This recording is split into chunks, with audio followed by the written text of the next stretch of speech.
Hello दोस्तों, आपका स्वागत है आपके अपने यूट्यूब चैनल जी के स्टडी पॉइंट में।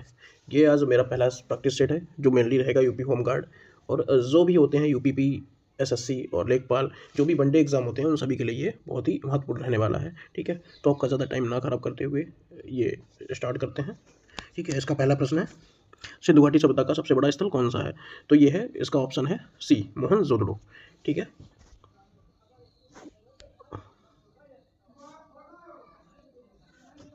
आगे चलते हैं, दूसरा क्वेश्चन देखते हैं। ऋग्वेद में कुल कितने मंडल हैं? तो ऋग्वेद में होने वाले हैं, इसका भी ऑप्शन सी है। ठीक है, इसका ऑप्शन सी सही रहेगा और ये है 10 मंडल है। ठीक है, आगे चलते हैं, तीसरा क्वेश्चन देखते हैं। मेरे साथ साथ आप लोग भी इसको लगा के चलें और लास्ट में कमेंट बॉक्स में अपना स्कोर जरूर बताइएगा। ठीक है, इससे पता चलेगा आपका स्कोर कैसा रहने वाला है और आपकी तैयारी कैसी चल रही है। ठीक है, चलो इसका तीसरा क्वेश्चन देखते हैं। बौद्ध धर्म के त्रिरत्न में कौन शामिल नहीं है? तो आपको पता है कि बुद्ध भी है, धम्म भी है और संघ भी है। ठीक है, लेकिन जो वेद है वो इसमें शामिल नहीं है। ठीक है, तो इसका चौथा ऑप्शन सही हो जाएगा, ये है वेद। ठीक है, देखते हैं चौथा क्वेश्चन। अशोक के अभिलेख मुख्यतः किस लिपि में है? तो ये है, इसका ऑप्शन बी सही है, ब्राह्मी लिपि में। ठीक है, पांचवा क्वेश्चन देखते हैं। भारत पर प्रथम मुस्लिम आक्रमण किसने किया? तो ये है, इसका ऑप्शन सी सही रहेगा। ठीक है, मोहम्मद बिन कासिम। पांचवा क्वेश्चन देखते हैं। पानीपत का प्रथम युद्ध कब हुआ? तो ये है 1526 ईस्वी में, ऑप्शन ए सही है। दीन इलाही की स्थापना किसने की? तो इसका भी ऑप्शन सी सही है, अकबर ने की। ठीक है, ऑप्शन सी। आठवां क्वेश्चन देखते हैं। स्थायी बंदोबस्त लागू किया गया था? तो स्थायी बंदोबस्त लागू किया गया था, इसका भी बी ऑप्शन सही है। ठीक है, कॉर्नवालिस के द्वारा स्थायी बंदोबस्त लागू किया गया था। नौवां क्वेश्चन देखते हैं। 1857 की क्रांति में कानपुर का नेता कौन था? तो वैसे तो 1857 की क्रांति में तात्या टोपे भी थे, लेकिन मेनली जो थे वो नाना साहेब थे। ठीक है, नौवे का सी रहेगा सही। 10वां क्वेश्चन देखते हैं। भारत छोड़ो आंदोलन प्रारंभ हुआ था? तो ये आपको पता है 1942 ईस्वी में हुआ था। ठीक है, 11वां क्वेश्चन देखते हैं। भारत की सबसे लंबी नदी? ठीक है, ये है गंगा नदी, आप सबको पता होगा। कर्क रेखा भारत के कितने राज्यों से होकर गुजरती है? तो ये 8 राज्यों से होकर गुजरती है, ऑप्शन इसका सी सही है। पश्चिमी घाट का अन्य नाम क्या है? तो पश्चिमी घाट का अन्य नाम है सह्याद्री, और उसका भी ऑप्शन सी सही है। आइए 14वां क्वेश्चन देखते हैं। काली मिट्टी सर्वाधिक उपयुक्त है? तो ये कपास के लिए सर्वाधिक उपयुक्त होती है काली मिट्टी। दोस्तों लास्ट में अपना स्कोर जरूर बताइए कमेंट बॉक्स में। ठीक है, इससे आपका भी आकलन हो जाएगा कि आपकी तैयारी किस लेवल की चल रही है। ठीक है, 15वां क्वेश्चन देखते हैं। मानसून शब्द किस भाषा से लिया गया है? तो ये अरबी भाषा से लिया गया है। ठीक है, 16वां क्वेश्चन देखते हैं। सुंदरबन डेल्टा बना है? तो जो सुंदरबन डेल्टा बना है ये गंगा ब्रह्मपुत्र नदी पर बना है। ठीक है, 17वां क्वेश्चन देखते हैं। भारत का सबसे बड़ा मरुस्थल है? इसका ऑप्शन सी सही है, थार का मरुस्थल। नर्मदा नदी गिरती है 18वां, इसका ऑप्शन बी सही है, अरब सागर में गिरती है। भारत का सबसे बड़ा पठार है? तो 19 का हो जाएगा सी ऑप्शन, दक्कन का पठार भारत का सबसे बड़ा पठार है। ठीक है, 20वां चक्रवात का केंद्र कहलाता है? तो चक्रवात का जो केंद्र कहलाता है इसका होता है आँख। भारतीय संविधान लागू हुआ था? 21 का हो जाएगा सी, 26 जनवरी 1950।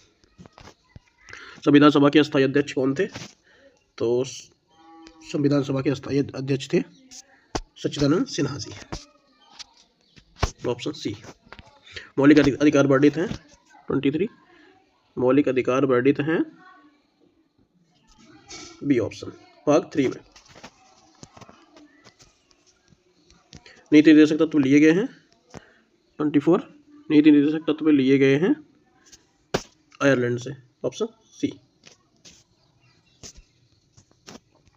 राष्ट्रपति का कार्यकाल है? तो 25 का राष्ट्रपति का कार्यकाल होता है 5 वर्ष का। नेक्स्ट क्वेश्चन देखते हैं, लोकसभा का अधिकतम कार्यकाल क्या है? तो लोकसभा का अधिकतम कार्यकाल है 5 वर्ष। ऑप्शन बी सही है। भारत के प्रथम मुख्य न्यायाधीश कौन थे? भारत के प्रथम मुख्य न्यायाधीश थे H J. Kania. Option D. Rajya Sabha स्थायी सदन है क्योंकि ये भंग नहीं होती। Option B. जीवनकाल सदस्यों का। सी। राष्ट्रपति भंग नहीं कर सकता। इसका कौन सा ऑप्शन सही हो जाएगा? आप लोग जरूर बताइएगा इस क्वेश्चन का आंसर। ठीक है, 28 का डी ऑप्शन। ठीक है, क्योंकि इसमें सभी सही हो जाएंगे। ठीक है,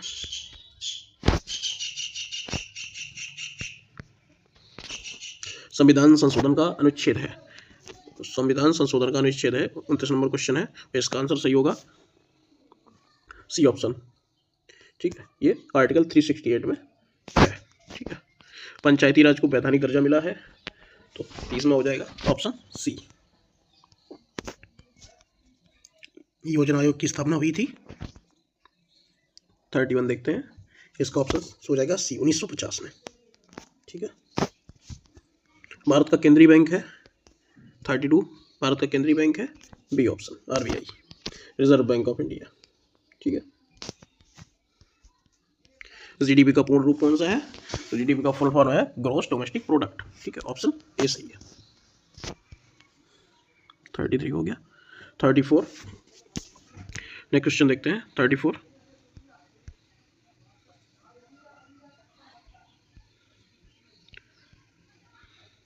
मुद्रास्फीति का अर्थ है।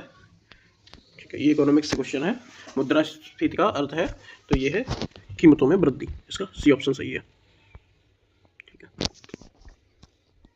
प्रत्यक्ष कर का उदाहरण है, प्रत्यक्ष कर का उदाहरण है इसका भी आयकर। ठीक है, ऑप्शन सी सही है। भारत में बजट पेश कर सकता है तो वित्त मंत्री। ऑप्शन सी सही है। जीएसटी लागू हुआ था 2017 में। ऑप्शन बी सही है। हरित क्रांति के जनक थे एम एस स्वामीनाथन। ठीक है, गरीबी रेखा का अनुमान करता है 39, गरीबी रेखा का अनुमान करता है ऑप्शन बी नीति आयोग। ठीक है, 40 चालू खाता संबंधित है, चालू खाता संबंधित है आयात निर्यात से। ऑप्शन ए सही है। मानव शरीर की सबसे बड़ी ग्रंथि कौन सी है? तो इसका ऑप्शन सही हो जाएगा यकृत, जिसको लीवर बोलते हैं। ठीक है, रक्त का लाल रंग होता है तो ये होता है हीमोग्लोबिन के कारण। ठीक है, 42 का बी। ठीक है, प्रकाश संश्लेषण फोटोसिंथेसिस होता है 43 का हो जाएगा सी ऑप्शन क्लोरोप्लास्ट, जिसको बोलते हैं हरित लवक, हिंदी में बोलते हैं हरित लवक। ठीक है, जल का सूत्र होता है H2O।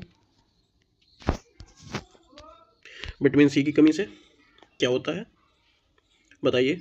विटामिन सी की कमी से होता है 45 का हो जाएगा ऑप्शन बी स्कर्वी। ठीक है, सबसे हल्की धातु कौन सी है? 46, ये हो जाएगा सी लिथियम।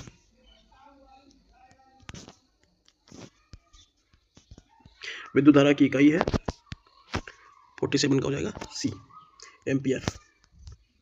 ठीक है, डीएनए की संरचना की खोज किसने की थी? ये की थी वॉटसन एंड क्रिक ने, और इन्होंने ही इसका डबल हेलिकल जो मॉडल दिया था वॉटसन क्रिक ने ही दिया था। ठीक है, इसका फिलहाल इसका ऑप्शन डी सही है। ध्वनि नहीं चलती है तो ये क्या है? ध्वनि नहीं चलती है 49, इसका ऑप्शन हो जाएगा डी निर्वात में। ठीक है, नहीं चलती है। मानव हृदय में कच्छ होते हैं। ठीक है, तो वैसे मानव हृदय में कच्छ होते हैं 4, इसको 2 अलिंद और 2 नीले। ठीक है, डिटेल में जब आप पढ़ोगे तो आपको पता लगेगा। ठीक है, तो दोस्तों ये थे 50 क्वेश्चन। अगर आप सभी का सपोर्ट बना रहा तो अब ये डेली आएंगे प्रैक्टिस से। ठीक है, और आप इनको प्रैक्टिस करते रहिए, अपना स्कोर बढ़ाते रहिए।